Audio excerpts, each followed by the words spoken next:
নিজেকে যদি অহেতুক বঞ্চিত মনে করা হয় সেখান থেকে হিংসা পয়দা হয়। আর নিজেকে অতিশয় নিজের ব্যাপারে অতিশয় সুধারণা পোষণ করলে সেখান থেকে কি হয়? হিংসা। প্রতিযোগিতায় হেরে গেলেও হিংসা পয়দা হয়। একই ক্লাসের মধ্যে এতে 1 নম্বর, এতে 2 নম্বর, সবাই তো আগে থাকতে চায়, কিন্তু দুইজন তো আর 1 নম্বর হয় না। একজন 1 নম্বর হয়, আরেকজন 2 নম্বর ওয়ালায় 1 নম্বরের উপরে খুব খেপা যে তুই 1 নম্বর হইলি, তুই 1 নম্বর হইলি। এটা প্রতিযোগিতায় হেরে গেলে তখন ভিতরে হিংসা পয়দা হয়। কাবিলের জন্য মেনে যাওয়া দরকার ছিল, কাবিল না মানতাম না। কাবিলে কি কয়? মানতাম না। ইদ কাররাবা কুরবানান ফাতাকুব্বিলা আহাদুহুমা ওয়া লাম ইউতাকাব্বাল মিনাল আখার। তো হযরত আদম সিদ্ধান্ত দিলেন যে বাবারে তোমরা দুইজনে লড়াই করবে না, তোমরা ওই কুরবানি করো, যার কুরবানি কবুল হবে তারটা আমি রায় দিয়ে। ঠিক আছে তো হুজুর? এখন কাবিলেরটা কবুল হয় নাই, কাবিলেরটা কি কবুল হয় নাই, হাবিলেরটা কবুল হয়ে গেছে। জিতলো হাবিল, হারলো কাবিল, প্রতিযোগিতায় হেরে গেল। এখন ভিতরে ঢুকে গেছে আগুন। ভিতরে কি ঢুকে গেছে? স্বাভাবিক। আপনার এরকম বাস্তব জীবনে বহু প্রতিযোগিতায় আপনি হেরে যান, তখন আপনার ভিতরে এরকম আগুন ঢুকে, এটার নাম হইল হিংসা। ঠিক না নাকি? এটা হাসা নিজের রূপটা আগে বুঝতে হবে। এখন কাবিলের জন্য মাসলা ছিল রাযীতু বিল্লাহি রাব্বান ওয়া বিল ইসলামি দীনান ওয়া বি মুহাম্মাদিন সাল্লাল্লাহু আলাইহি ওয়াসাল্লাম রাসূলান ওয়া নাবিয়্যা। আমি আল্লাহর উপর রাজি, তাইলে আর ঝামেলা হয় না। কিন্তু শয়তান কাবিলকে এই সুযোগ দেয় নাই, কাবিলকে মন্ত্রণা দিল, তাই যে ভিতরে আগুন সহ্য হয় না। কি করবা? তবে কিটা করব? কল্লাটা ফলায়। দেখছেন, আগুনকে থামানো হয় নাই। এখন কোথায় নিয়ে গেছে? আপনার দৈনন্দিন জীবনে ছোট্ট জিনিস থেকে আগুন ধরে যেতে পারে। একটা মেজবাতির কাঠি কয় টাকা দাম? খুব বেশি একটা দাম নয়। একটা কাঠির দরকার, আর একটা মেজবাতির খোলের দরকার, আর একটা ঘষার দরকার, তাই তো আগুন। এই আগুন যখন পুরা বিল্ডিং জ্বালায়া দিল, পুরা মহল্লা জ্বালায়া দিল, পুরা এলাকা জ্বালায়া দিল, জ্বালানোর দ্বারা ক্ষতি কতটুকু হইল? আর এই ক্ষতির সূচনা কয় পয়সার? ক্ষতির সূচনা 1 পয়সাও না। তো আপনার ভিতরে আগুনটা ঢুকে, এটা অতি তুচ্ছ জিনিস। এই তুচ্ছ সময়ে এটাকে বের করে দেওয়া সহজ। আর ওই সময়ে যদি এটাকে বের না করলেন, তাইলে এটা কিন্তু সারা দুনিয়া পোড়াইয়া বর্ষ বানানোর পরেও আপনার ভিতরের আগুন থামবে না। তো কয়েকটা কথা কইলাম, এরকম আরো কিছু কারণ আছে যে মিথ্যা মিথ্যু অনেক সময় এরকম হয়। কারোর উপরে আপনার রাগ উঠছে, থাপ্পড় দিতে মন চায়। হযরত থানবী বলেন সঙ্গে সঙ্গে যদি থাপ্পড়টা দিয়ে লাইতো তাহলে ঝামেলা আসিল না, কিন্তু থাপ্পড় দেওয়ানোর চান্স পায় নাই। না, থাপ্পড় দেওয়ানোর কি রাগ উঠছে, একটা থাপ্পড় তো দেওয়ানো লাগে, থাপ্পড় দেওয়ানোর চান্স পায় নাই। চান্স না পাওয়ানোর কারণে ভিতরে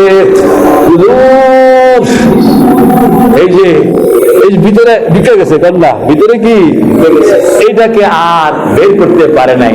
এটা এখন হিংসায় রূপ দিছে, থাপ্পড় তো দিতে পারে নাই, তবে সুযোগের অপেক্ষায় আছে। যখন জিজ্ঞেস করতেছে ওনাকে যে ওই হুজুর বালা নিতে দূর নিয়ে আসে, এটার মতন বন্ধ আছে নাকি? আসল কথা থাপ্পড় দিয়ে দিতে পারে নাই, ওই রাগটা এখন কি করতে আছে? এটার মতন ভণ্ড আছে। এই যে এই ভিতরে হাসাদ, হিংসা। কথা শেষমেশ, লম্বা কথা কহের অনুমতি নাই, পিছন থেকে খবর চলে আসছে। ভিতরে ঢুকতেই পারে, বিভিন্ন ভাবে ঢুকতে পারে। আমাদের বুজুর্গরা বলেন ঢুকা অপরাধ নয়, রাখা অপরাধ। কন্যা ঢুকা খোলা ময়দান, মসজিদের সেহেন খোলা, এখানে বালু করতেই পারে, তবে এই বালু ধরে রাখা যাবে না। সকাল বিকাল যখন খাদেম সাহেব মুচ্ছা ফেলে তো পরিষ্কার, না মুছলেই ভেজাল, না মুছলেই কি। এই জন্য আল্লাহর হাবিব রোজানা 70 বার, রোজানা কি 70 বার ইস্তেগফার করতেন। তো ভিতরে এই যে হাসাদ, এই হাসাদটা বের করবেন কেমনে?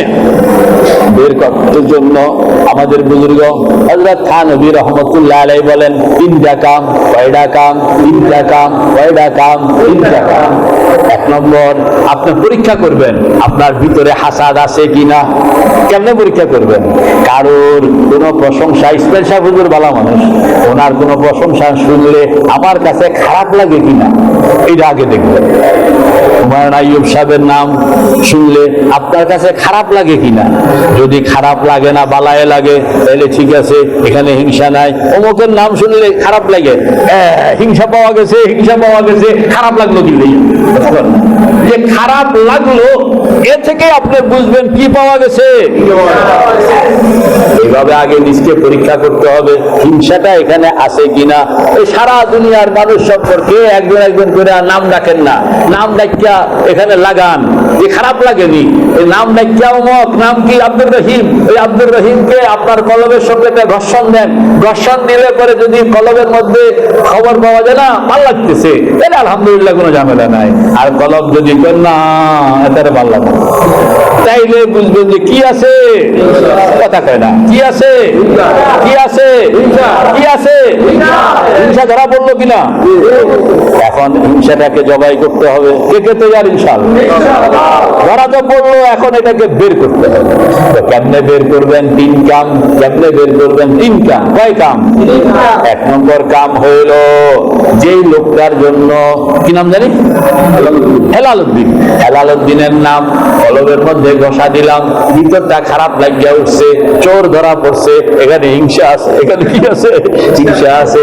এখন হিংসাও আছে এবং কার ব্যাপারে হিংসা এটাও পাওয়া গেছে। এখন আপনি তো মোটামুটি ইনভেস্টিগেশন ডায়াগনস্টিক সেন্টারে কলবকে ঢুকাইয়া দিয়া রোগ আবিষ্কার হয়ে গেছে। এবার এটাকে বের করতে হবে। বের করার জন্য 3টা কাম। হেলালউদ্দিন, এই 3টা কাম হেলালউদ্দিন নাম লইয়া 1 নম্বর কাম হইল তার জন্য আল্লাহ পাকের কাছে দোয়া করতে থাকা। ও আল্লাহ হেলালউদ্দিনকে কবুল করো, ও আল্লাহ হেলালউদ্দিনের এরকম টাকা পয়সা বাড়ায়া দাও, হেলালউদ্দিনের ইজ্জত বাড়ায়া দাও। এটি খালি কইতে থাকবে। এটি খালি কি? কখন? শেষ রাত্রে খুব এখলাসের সঙ্গে। আপনি যত কইবেন তত রোগ ভালো হইতে আছে, তত কি হইতে আছে? রোগ ভালো হইতে আছে। 1 নম্বর কাম, লম্বা কথা কোনের সময় নাই। 2 নম্বর কাম হইল এই হেলালউদ্দিন সম্পর্কে পাবলিকের মধ্যে কিছু প্রশংসার কথা কইবেন। সব মানুষ দুনিয়ার জলিলুর রহমান, এটার যদি 2টা দোষ থাকে তো 10টা গুণও আছে। এটা হাসানা মিশা। যে লোকটাকে আপনি চোর মনে করেন, এটারও কিছু গুণ আছে। যে লোকটা ডাকাতি করে, এটারও কিছু গুণ আছে। যে লোকটা বদমাইশি করে, এটারও কিছু গুণ আছে। যে লোকটা বেনমাজি, এটারও কিছু কি গুণ আছে। একেবারে গুণ নাই এরকম পাবলিক দুনিয়াতে নাই। আর সবে খালি এটা বালা, কোনো দোষ নাই এরকম পাবলিক দুনিয়াতে। দোষ গুণ মিলাইয়া হইল মানুষ। তো ওই যে ওনার যে আপনি খেয়াল করবেন যে তার গুণ কি কি, এরকম 10টা গুণ বাছাই করেন। 10টা গুণ বাছাই করা যেখানে যাইবেন ওনার গুণগুলো খালি প্রচার করবেন। উনি খুব ভালো মানুষ, উনি খুব ভালো মানুষ। আরে ওনার বয়ান এত সুন্দর, ওনার কেরাত এত ভালো, ওনার ওযু খুব ভালো, ওনার নামাজ আমার খুব পছন্দ। উনি কি? যার কারণে যার প্রতি আমার হিংসা লাগে, এটার কথা কইলে ভিতরে আমার খারাপ লাগে, মনের সঙ্গে কিরকম যুদ্ধ। দোয়াও করতে আছে রাত্রে, ও আল্লাহ তারে হেলালউদ্দিনকে তুমি কবুল করো, টাকা পয়সা বাড়ায়া দাও, ইজ্জত বাড়ায়া দাও। আবার পাবলিকের কাছে কইতে আছে হেলালউদ্দিন খুব ভালো মানুষ, এটার নামাজ কালাম আমার খুব ভালো লাগতে আছে। এসব মনের বিরুদ্ধে, মনের কি বিরুদ্ধে? কসম খুদার, আপনি একদিন কাম করেন দেখবেন যে মন সোজা হয়ে গেছে। কয়টা কইলাম? 2টা। 1 নম্বর হলো দোয়া নাম লইয়া, 2 নম্বর হলো তার প্রশংসা, 3 নম্বর হইল হেলালউদ্দিনের বাড়িতে কিছু হাদিয়া পৌঁছাইয়া দেন। তাহাদাও তাহাবু, কিছু হাদিয়া পৌঁছাইয়া দেন, হাদিয়া লইয়া যাইবেন। হেলালউদ্দিন কইতে আছে ঘটনা, হাদিয়া কি? তো আপনার ভাল লাগলো এই জন্য হাদিয়া লইয়া আইলাম। আপনার জন্য না হুজুর, হেলালউদ্দিন আপনাকে খাওয়ানোর জন্য নয়, আমার ভিতরে ইন্দুর ভিক্ষা গেছে, এই ইন্দুরটাকে জবাই করার জন্য আপনার বাড়িতে আসছি।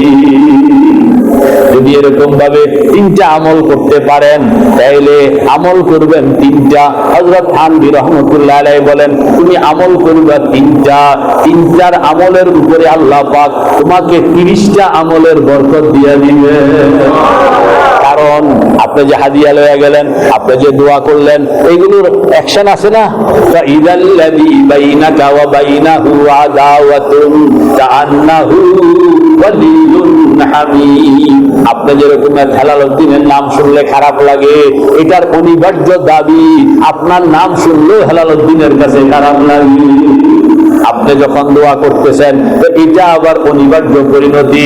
ওই যে হেলালুদ্দিনের মনে আপনার মহব্বত ঢুকেছে, কেন কেন জানি হাদিয়া লয়ে গেছে, হেলালুদ্দিন কইতে আছে হুজুর আজকে কয়দিন জানি আপনারা খালি বেশি বালা বালা লাগবে, কি যেন বুঝলাম, আপনারা আবার দুই চোখে দেখতে পছন্দ হইত, আজকে কয়দিন জানি খালি বালাই লাগবে আছে। আসলে হেলালুদ্দিন চিন্তা করতে আছে, ওই যে গভীর রাত্রে দোয়া করছিলাম, এটা যে সুনাম কইতে আসছিলাম মানুষের কাছে, এইগুলোর ফসল হইল আল্লাহ পাক তাকেও আমার বন্ধু বানায়া দিলেন। আমল করবেন ইনশাআল্লাহ, কে আমল করবেন?